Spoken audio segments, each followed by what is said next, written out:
Awesome. Hi there. My name is Abil Beckford, and this is the latest episode of the One Problem podcast.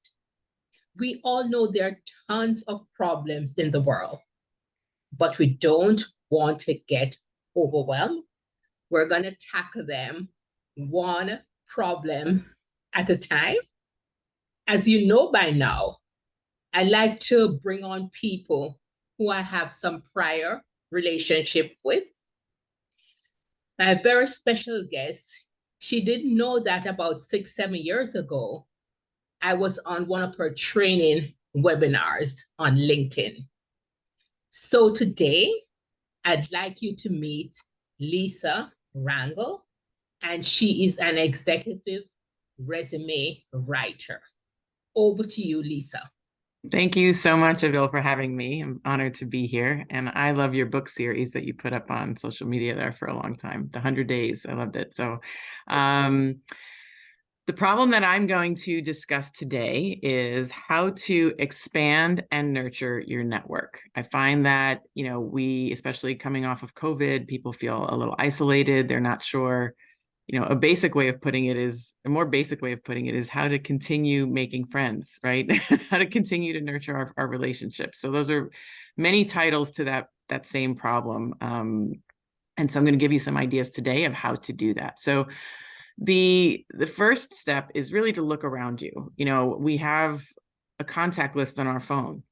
Go through your phone contact list and see who you haven't spoken to in a while. It doesn't have to necessarily be a business contact. It can be a friend from a long time ago, someone you lost contact with just because life happens and it goes in different directions, and just commit to reaching out. A second idea is most of us have LinkedIn profiles. Most of us have over 500 contacts.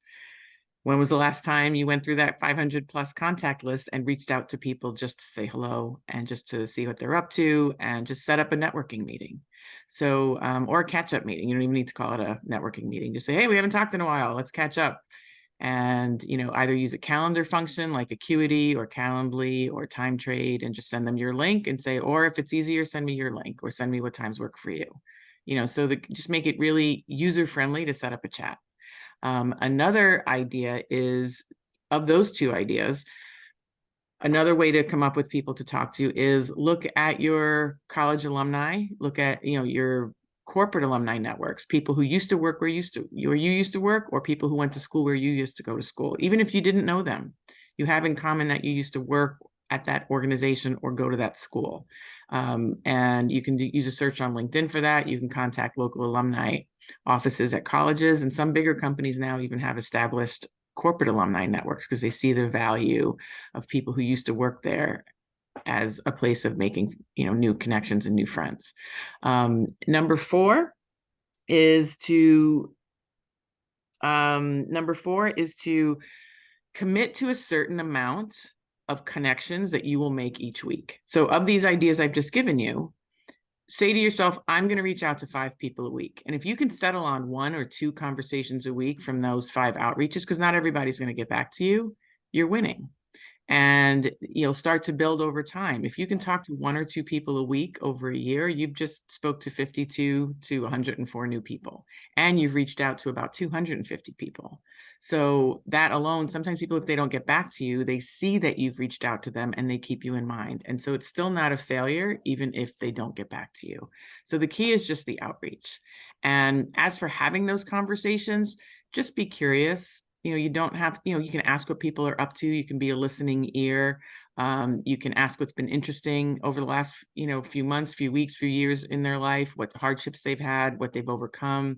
And then obviously be open to sharing the same. So it's about just connecting. And honestly, things come from those conversations that you never even imagined half the time. So, so just be open, be easy, and just be regimented in the outreach. And honestly, magic will come from it.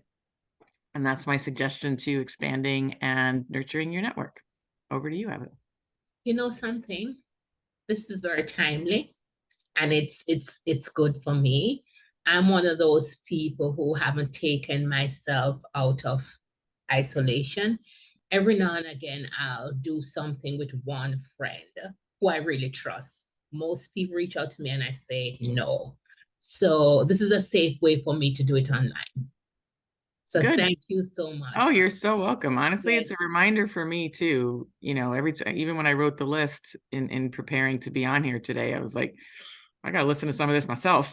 So it's always a good reminder. None of us are amazing at it, and we all need to just do it and execute it in some way. And you know, even if you don't do five and you do one outreach, you're still winning. So there's Mhm. no wrong way to do it other than not doing it at all. So Thanks. This has been so good.